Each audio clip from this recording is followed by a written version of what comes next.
Salut, donc cette vidéo est une FAQ et c'est la première de ma vie. Alors, première question, quand est-ce que tu vas faire une FAQ? Maintenant. Question de Goran, combien de langues étrangères peut-on apprendre en même temps? Comment répartir son temps? Alors c'est une question assez fréquente dans le monde des langues. Combien de langues on peut apprendre en même temps? Ok, je vais te raconter deux histoires. La première, c'est une de mes étudiants, donc je donne des cours de français sur italki. C'est un mec qui s'appelle James et qui est incroyable parce qu'il apprend énormément de langues en même temps. Ça fait à peu près un an, je crois, qu'il s'est mis à apprendre les langues et je crois qu'à l'échelle d'une semaine, il en apprend 7 en même temps. Il apprend pas 7 langues par semaine, il apprend 7 langues en même temps. Et sur un mois, il en rajoute d'autres, donc je ne sais pas combien de langues il apprend en même temps. À chaque fois qu'on parle, il me parle d'une autre langue. Donc il apprend en plus des langues pas forcément de la même famille, hein, des langues vraiment diverses. Donc en fait, ce qui est intéressant, c'est on peut apprendre un nombre infini de langues en même temps. Enfin, infini. Toute la question, c'est combien de temps tu as à y passer chaque jour. Même tu pourrais dire, j'apprends une minute chaque jour une langue et tu peux en apprendre 50 par jour. Tu peux réviser 50 langues par jour. Tu peux apprendre 50 langues en même temps. En fait, la question est un petit peu à quel point tu veux te consacrer sur quelque chose, quel est ton objectif. Parce qu'à chaque fois que tu rajoutes une langue, eh ben, tu divises ton temps d'apprentissage, tu divises tes ressources, tu divises ton attention et donc tu vas avoir moins de résultats. Tu vas avoir 2 fois plus de résultats dans une langue, c'est-à-dire que tu peux, avec un temps donné, apprendre une langue en 3 mois. Si tu veux en apprendre 2, il va te falloir 6 mois. Ou alors il va falloir travailler 2 fois plus. Donc voilà, c'est très simple. C'est la question de où est-ce que tu mets tes ressources, où est-ce que tu mets ton temps, où est-ce que tu mets ton énergie. Alors personnellement, j'ai, comme n'importe qui passionné par la langue, j'ai voulu être un super polyglotte il y a quelques années et j'ai commencé à apprendre plein de langues en même temps. Donc je m'étais fait un planning et j'apprenais 25 minutes tous les jours, 5 langues différentes. Je m'étais dit, ouais, ça fait 2h30, c'est pas beaucoup et tout, c'est faisable dans la journée. La question, c'est pas tellement le temps, c'est surtout la motivation. Au bout d'un moment, quand tu apprends plein de langues en même temps, tu fournis énormément d'énergie, mais tu n'as pas vraiment un résultat énorme. C'est-à-dire que toutes tes langues progressent lentement, parce que tu ne peux pas te concentrer sur une langue. Donc au bout d'un moment, tu ne trouves pas vraiment de résultat. Il n'y a pas vraiment de résultat et donc tu te poses un peu des questions et généralement c'est très mauvais pour la motivation. Il y a beaucoup de polyglottes qui conseillent de se consacrer sur une langue à la fois en même temps.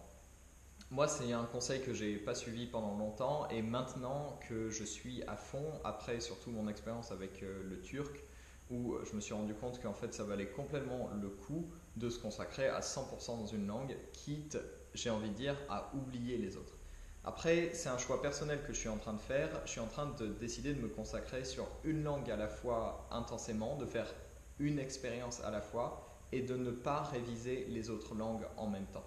C'est-à-dire je laisse un peu de côté les autres langues, je les laisse un peu mourir. Et c'est pas grave.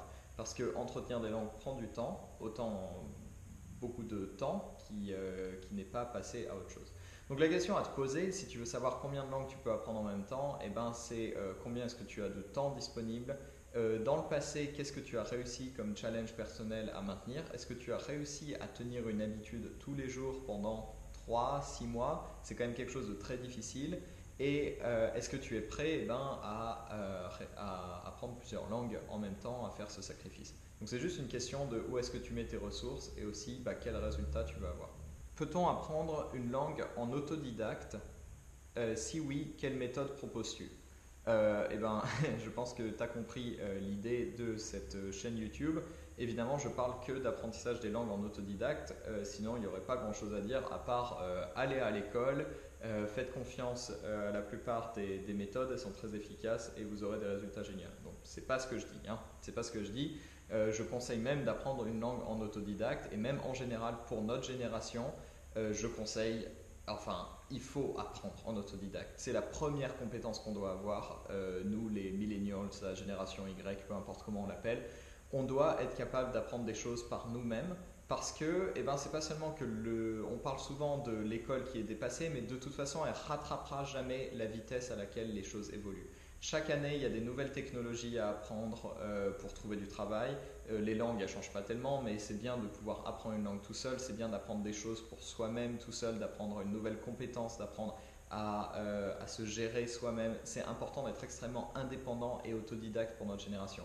Donc oui, il existe des méthodes pour apprendre les langues en autodidacte et je pense que tu le sais, c'est un peu une question rhétorique. C'est surtout pour amener à quelle méthode proposes-tu.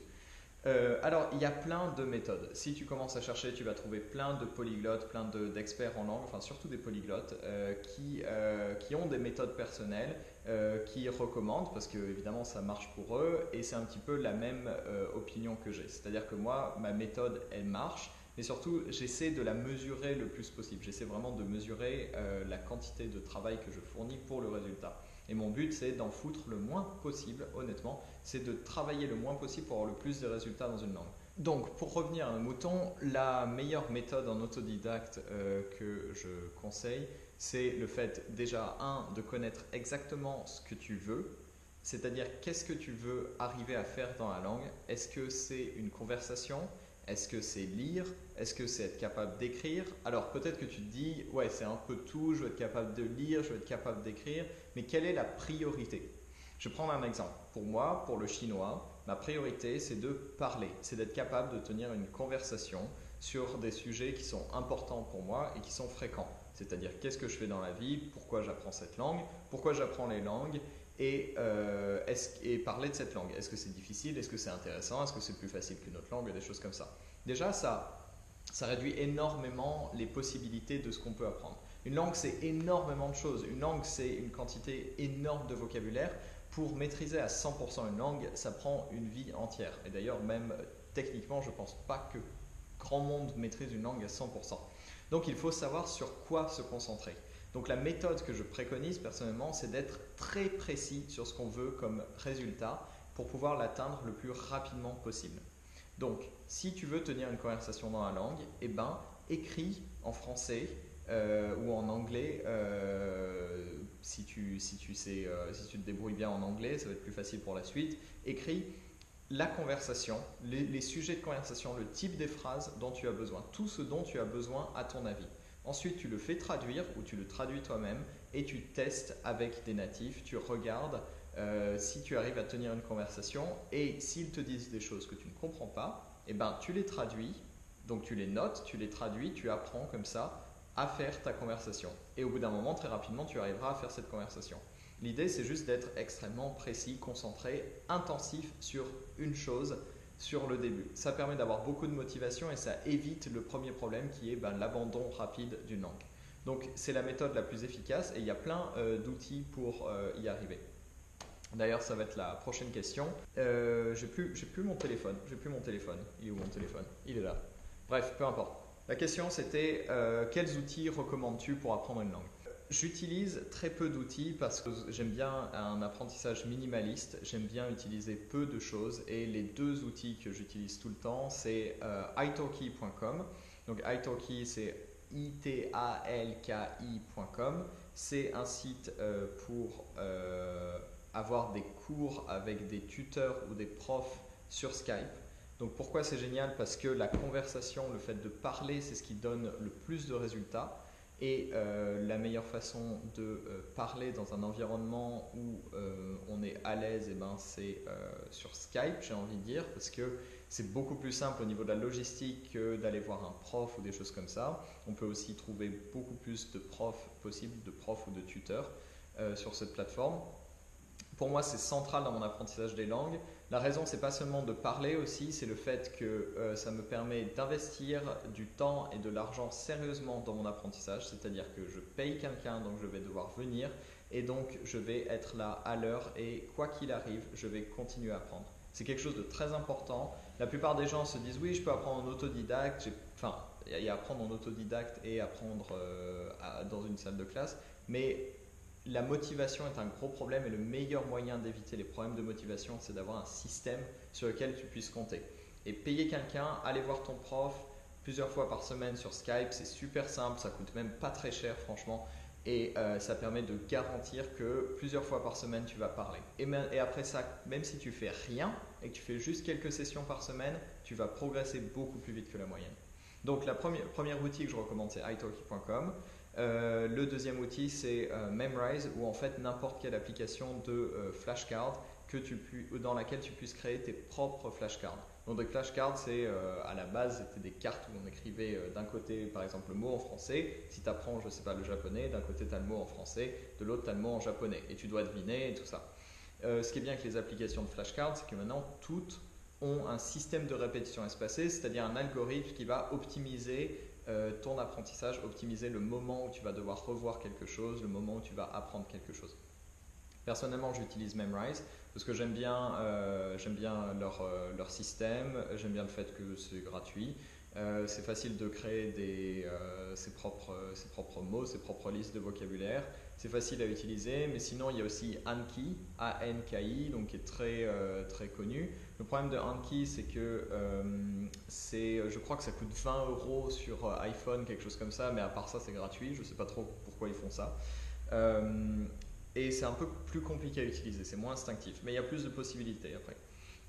Donc l'intérêt en fait c'est simple, c'est très binaire, ça recoupe la question d'avant, mais comment apprendre une langue efficacement? Pour moi il y a deux éléments centraux, pratiquer la conversation, repérer ce qu'il nous faut pour améliorer cette conversation et ensuite dans les temps où on n'est pas dans une conversation, on mémorise le mieux possible ces choses-là. Alors il y a d'autres choses que je suis en train d'explorer en ce moment, c'est d'apprendre plus des phrases longues en entier ou d'apprendre des textes en entier. Pas des textes d'un livre, mais des textes qui sont plus proches d'une conversation. Par exemple, ce que je suis en train de dire maintenant en français sur les langues, si je suis capable de le traduire en chinois et de l'apprendre en chinois, je pourrais exprimer exactement la même idée sur un sujet duquel je parle beaucoup. Donc voilà. Sinon, il y a eu d'autres questions un peu plus personnelles. Quel âge j'ai? Je vais avoir 28 ans bientôt, et oui, je suis un vieux. Il ne faut pas dire ça, parce que dans 10 ans, je rigolerai à ce commentaire. Et il y avait une autre question sur l'apprentissage du français. Est-ce que je vais donner des cours de français gratos? Non. Mais c'est une bonne question parce que si toi, tu apprends le français, et que tu aimes bien ce que je dis sur les langues, sache que je suis sur italki et que je suis tuteur sur italki et que je donne des cours et justement j'utilise la même méthode pour donner des cours, la même méthode que j'utilise pour apprendre moi-même les langues. Si tu veux prendre un cours de français avec moi, c'est italki.com, donc je le dis en anglais, italki.com/French. C'est mon adresse directe sur italki, italki.com/French. Peu importe, je ne sais pas dans quelle langue parler. Donc voilà, c'est tout. J'espère que il y aura eu des choses intéressantes dans cette FAQ. Je n'ai pas voulu répondre à toutes les questions, mais juste celles qui pouvaient être intéressantes pour la plupart des gens. En attendant, je te dis, continue à te faire plaisir avec les langues et à bientôt. Salut!